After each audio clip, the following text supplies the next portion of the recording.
মুছলমান দেশ এক হ'ব লাগে আৰু সকলো মুছলমান দেশ এক হৈ প্ৰকৃততে কি কৰিব বিচাৰিছে নমস্কাৰ স্বাগতম নিউজ 18 অসম নৰ্থ ইষ্টৰ এয়া হৈছে পোনপটীয়া সম্প্ৰচাৰ ষ্টুডিঅ'ত মই প্ৰাঞ্জল মুছলমান দেশক এক কৰাৰ এটা প্ৰয়াস চলোৱা হৈছে কিয় চলোৱা হৈছে তাৰে বিৱৰণী আপোনালোকে আমাৰ এই সম্প্ৰচাৰত পাব এটা কথা আপোনালোকে সকলোৱে জানে যে 2023 চনৰ এটা নিৰ্দিষ্ট তাৰিখ সেয়া হৈছে 7 অক্টোবৰ সেই তাৰিখৰ পৰাই গাজাত ধাৰাবাহিক আক্ৰমণ সংঘটিত কৰি আছে ইজৰাইলে কাৰণ গাজাত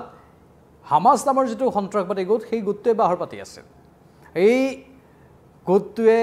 গাজাত বাহৰ পাতি ইজৰাইলৰ ওপৰত আক্ৰমণ সংঘটিত কৰিছিল যাৰ বাবে ইজৰাইলে ধাৰাবাহিকভাৱে তাত আক্ৰমণ সংঘটিত কৰি আছে আৰু সেই আক্ৰমণৰ ফলত গাজা একেবাৰে ধ্বংসস্তূপত পৰিণত হৈছে আৰু শেহতীয়াকৈ ইজৰাইলৰ তৰফৰ পৰা প্ৰকাশ কৰা হৈছে ইয়া ইজৰাইলৰ প্ৰধানমন্ত্ৰীৰ কাৰ্যালয়ৰ পৰা প্ৰকাশ কৰা তথ্য যে তেওঁলোকে সমগ্ৰ বিধ্বস্ত হৈ পৰা গাজাক নিজৰ নিয়ন্ত্ৰণলৈ নিয়াৰ প্ৰস্তুতি কৰিছে আৰু নিজৰ নিয়ন্ত্ৰণলৈ দি গাজাক এখন সুন্দৰ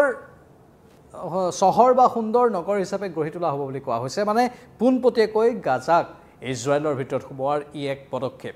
কূটনৈতিকভাৱে আগবাঢ়িবলৈ চেষ্টা কৰিছে কাৰণ আমি সকলোৱে জানো ফ্ৰান্সে পেলেষ্টাইনক পৃথক দেশ হিচাপে স্বীকৃতি দিয়াৰ বাবে সিদ্ধান্ত লোৱাৰ পাছতে ইজৰাইলে পেলেষ্টাইনৰ সশস্ত্ৰ সংগঠন হামাছৰ দ্বাৰা নিয়ন্ত্ৰিত গাজাক নিজৰ নিয়ন্ত্ৰণলৈ নিয়াৰ কূটনৈতিক প্ৰস্তুতি আৰম্ভ কৰিছে আৰু যদিহে ইজৰাইলে গাজাক নিজৰ অধীনলৈ নিয়ে তেন্তে মধ্যপ্ৰাচ্য আৰু অধিক উত্তপ্ত হৈ পৰিব পাৰে আৰু সেয়েহে ইজৰাইলৰ এই প্ৰস্তুতিৰ কথা পোহৰলৈ অহাৰ লগে লগে মুছলমান দেশবোৰ ক্ষুব্ধ হৈ পৰিছে আৰু সবাতোকৈ ক্ষুব্ধ হৈছে তুৰ্কী বা তুৰ্কিস্তান বুলি যাক কোৱা হয় আৰু সেই তুৰ্কিস্তান বা তুৰস্ক পাকিস্তানৰ সৈতে কিমান ভাল সম্পৰ্ক তেওঁলোকৰ সেয়া আমি সকলোৱে জানো আৰু পাকিস্তানে এইবাৰ ভাৰতৰ ওপৰত যি ভয়ংকৰ কুৎসা ৰচনা কৰিছিল ভাৰতৰ ওপৰত আক্ৰমণ কৰিবলৈ সেই সময়ত তুৰস্কই আহি পাকিস্তানক সংগ দিছিল আৰু সেই তুৰস্কই এইবাৰ মাত মাতিছে কৈছে যে সকলো মুছলমান দেশ এক হ'ব লাগিব নহলে ইজৰাইলে নকৰিবলগীয়া কাম কৰি দিব গাজা কিবা কাৰণত যদি ইজৰাইলৰ ভিতৰলৈ লৈ যোৱা হয় তেনেহলে এয়া সমগ্ৰ মুছলমানৰ বাবে মধ্যপ্ৰাচ্যৰ বাবে ভাবুকি স্বৰূপ হ'ব বুলি তুৰস্কই মাত মাতিছে ইতিমধ্যে ইজিপ্তেও এই কথাত সহমত পোষণ কৰিছে আৰু পোনপটীয়াকৈ ইজিপ্ত আৰু তুৰস্কই ইজৰাইলৰ এনে পদক্ষেপক অতি কটু ভাষাৰে গৰিহণা দিছে আৰু লগতে কৈছে যে আমি ইয়াৰ বাবে যিখিনি প্ৰতিবন্ধকতাৰ সৃষ্টি কৰিব পাৰো সকলো প্ৰতিবন্ধকতাৰ সৃষ্টি কৰিম কিন্তু আমাৰ হৈতে আন দেশবোৰো আহিব লাগিব তুৰস্কই ক'লে পাকিস্তানেতো জাপ মাৰি আহিবই কাৰণ আমি জানো তুৰস্কৰ কিছু সহায় সহযোগিতা পাকিস্তানে পাই থাকে এই ক্ষেত্ৰত স্বাভাৱিকতে পাকিস্তানৰো এটা বিশেষ সহমত থাকিব পাৰে অৱশ্যে এতিয়ালৈকে পাকিস্তানে কোনো বিবৃতি প্ৰকাশ কৰা নাই যেটো ৰিপৰ্ট আমাৰ হাতলৈ আহিছে পাকিস্তানৰ বন্ধু দেশ তুৰস্কই ইয়াৰ বিৰোধিতা কৰে ইজৰাইলৰ গাজা দখল কৰাৰ বা গাজাক নিজৰ নিয়ন্ত্ৰণলৈ অনাৰ আৰু ইজৰাইলক তেনে কৰাত বাধা দিবলৈ বিশেষ বিশ্বৰ মুছলমান দেশবোৰক একত্ৰিত হ'বলৈ আহ্বান জনায় তুৰস্কৰ বিদেশ মন্ত্ৰী হাকান ফিদানে এই আহ্বান জনাইছে ইজৰাইলক বাধা দিবলৈ মুছলমান বিশ্ব এক হ'বই লাগিব বুলি হাকান বিধান নামৰ যিগৰাকী হাকান ফিদান তেওঁ হৈছে তুৰস্কৰ বিদেশ মন্ত্ৰী হাকান ফিদানে আহ্বান জনাইছে আৰু কৈছে যে আন্তঃৰাষ্ট্ৰীয় পৰ্যায়ত ইজৰাইলৰ বিৰুদ্ধে সভা অনুষ্ঠিত কৰিব লাগিব এতিয়া আন্তঃৰাষ্ট্ৰীয় পৰ্যায়ত ইজৰাইলৰ বিৰুদ্ধে কেনেকৈ সভা অনুষ্ঠিত কৰিব ইজৰাইল কোনো কাৰণতে এই সভাবোৰত বিচলিত হোৱা দেশ নহয় ইজৰাইলে এবাৰ দেখুৱাই দিছে যে আমি হয়তো কেৱল আমেৰিকাৰ কিছু কথা মতে চলিব পাৰোঁ কিন্তু তাৰ বাহিৰে আন দেশে সভা পাতক আন দেশে গণমাধ্যমত বিশেষ সক্ৰিয় ৰূপ ধাৰণ কৰক আমি গুৰুত্ব নিদিওঁ এতিয়া শেহতীয়াকৈ ইজৰাইল ডিফেন্স ফৰ্চৰ আক্ৰমণত আল জাজিৰাৰ সাংবাদিকো মৃত্যুমুখত পৰি গ'ল অৱশ্যে ইজৰাইল ডিফেন্স ফৰ্চে দাবী কৰিছে যে আল জাজিৰাৰ সাংবাদিকৰ মাজত হামাছৰ সন্ত্ৰাসবাদী সোমাই আছিল আৰু সেই হামাছৰ সন্ত্ৰাসবাদীকহে আমি নিধন কৰিছোঁ আল জাজিৰাৰ সাংবাদিকক নিধন কৰা নাই ইজৰাইল ডিফেন্স ফৰ্চে দাবী কৰিছে মানে ইজৰাইল কোনো গুণে কম নহয় কোনোবাই সভা পাতক কোনোবাই কিবা কৰক কোনোবাই গণমাধ্যমত বিশেষ জনমত সৃষ্টি কৰিবলৈ চেষ্টা কৰক সেইবোৰক গুৰুত্ব নিদিয়ে এই দেশবোৰে সেই কথা বাৰে বাৰে প্ৰমাণ হৈছে আৰু সভা অনুষ্ঠিত কৰি কি কৰিব তুৰস্কই সেই কথাও এটা নুবুজা খাতৰ বা সেইটো এটা প্ৰশ্নবোধক চিন যি কি নহওক তেওঁলোকে আহ্বান জনাইছে এইগৰাকী হাকান ফিদানে যিগৰাকী তুৰস্কৰ বিদেশ মন্ত্ৰী হয়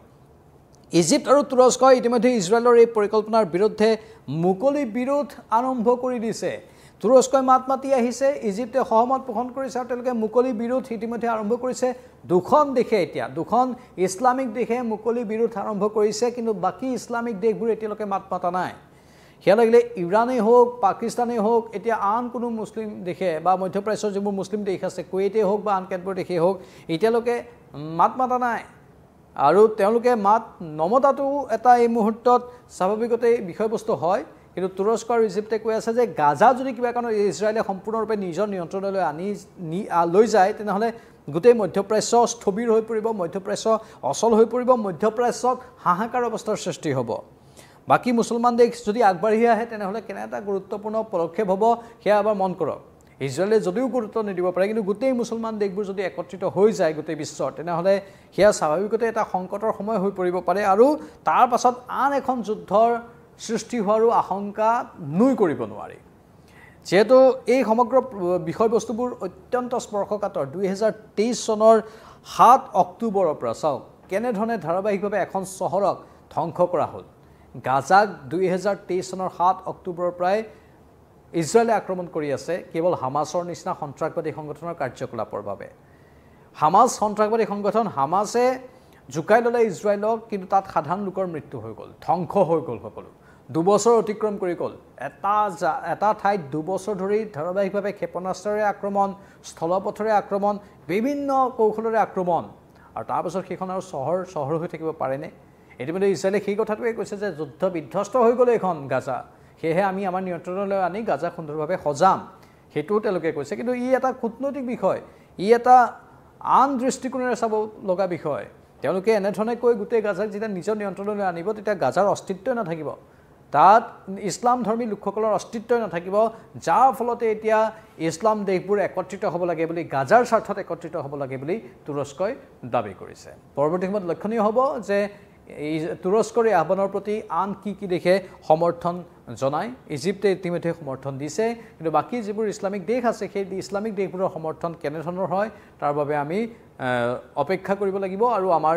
চকু থাকিব এই বিষয়টোৰ ওপৰত আমাৰ সদায় দৰ্শকসকলে যদি কিবা জনাব বিচাৰে বিষয়টো সন্দৰ্ভত তেনেহ'লে আমাৰ কমেণ্ট বক্সত কমেণ্ট কৰি জনাব পাৰে ইউটিউব আৰু ফেচবুক দুয়োটা প্লেটফৰ্মৰ কমেণ্ট বক্স আমি খুলি দিছোঁ বিদায় লৈছোঁ এই মুহূৰ্তত নমস্কাৰ